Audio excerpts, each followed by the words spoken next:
சிவாய.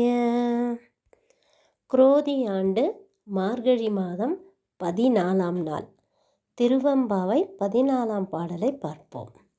காதார் குழையாட பைம்பூண் கலனாட கோதை குழலாட வண்டின் குழாம் ஆட சீதப் புனலாடி சிற்றம்பலம் பாடி வேதப் பொருள் பாடி அப்பொருள் ஆமா பாடி சோதி திறம்பாடி சூழ்கொன்றை தார்பாடி ஆதி திறம்பாடி அந்தம் ஆமா பாடி பேதித்து நம்மை வளர்த்து எடுத்த பெய்வளை தன் பாத திறம்பாடி ஆடேலோர் எம்பாவாய்.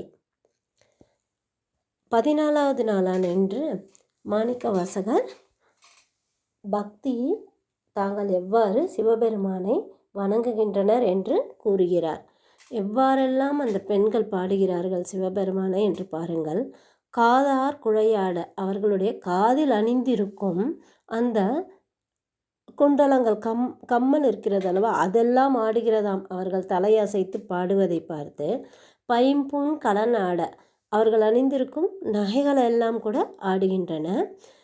கோதை குழலாட, அந்த பெண்களின் குழல் எல்லாம் கூந்தல் எல்லாம் ஆடுகின்றன. அவர்கள் தலையெல்லாம் அசைத்து உடல் அசைத்து பாடுகிறார்கள் அல்லவா, அதனால் அந்த தலை ஆடுவதால் அந்த குழல் ஆடுகின்றன. அந்த குழலில் இருக்கும் வண்டுகளும் ஆடுகின்றன. அந்த குழல் அசைவதால் அதில் அந்த குழலில் வைத்து கொண்டிருக்கும் பூக்களில் உள்ள வண்டுகளும் ஆடுகின்றன.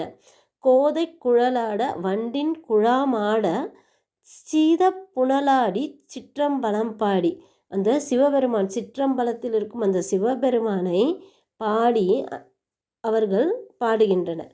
சிவபெருமானை வேத பொருள் பாடி, வேதத்திற்கு பொருளாய் விழுபொருளாய் இருப்பவர் சிவபெருமான். அந்த வேத பொருளை பாடுகிறார்கள்.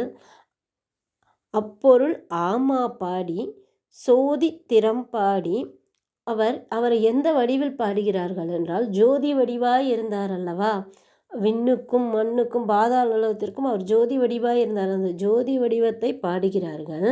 சூழ்கொன்றை தார்பாடி, அவருக்கு ஜோதி வடிவென்றால் வெறும் ஜோதியாக இருக்கும், அதற்கு எந்த உருவம் எதுவும் கொடுக்க முடியாது.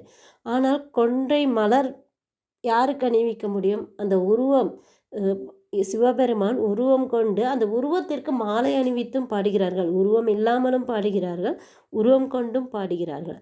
ஆதி திறம்பாடி அந்தம் ஆமா பாடி, ஆதியும் அந்தமுமாய் என்று முதல் பாடலிலே கூறினார் அல்லவா, அதுபோன்று அந்த முழு முதற் கடவுள் ஆரம்பத்தையும் அவருடைய அடியையும் முடியையும் இறுதியையும் சேர்த்து பாடுகின்றனர்.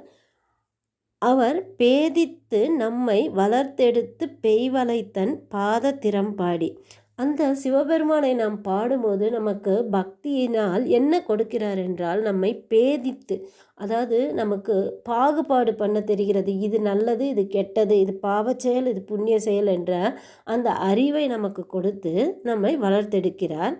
பெய்வளை தன் பாத திறம்பாடி, அவர் சக்தி வடிவமாக பெண்ணாக நம்மை அதாவது நமக்கு ஆசி புரிந்து நமக்கு அருள் புரிந்து நமக்கு அருள் புரிகிறார். அவருடைய பாதத்தில் நாம் சரணடைந்தால் நமக்கு இவ்வாறெல்லாம் அருள் கிடைக்கிறது என்று பாடுகின்றார். நாமும் சிவபெருமானை பாடி ஆசி பெறுவோம்.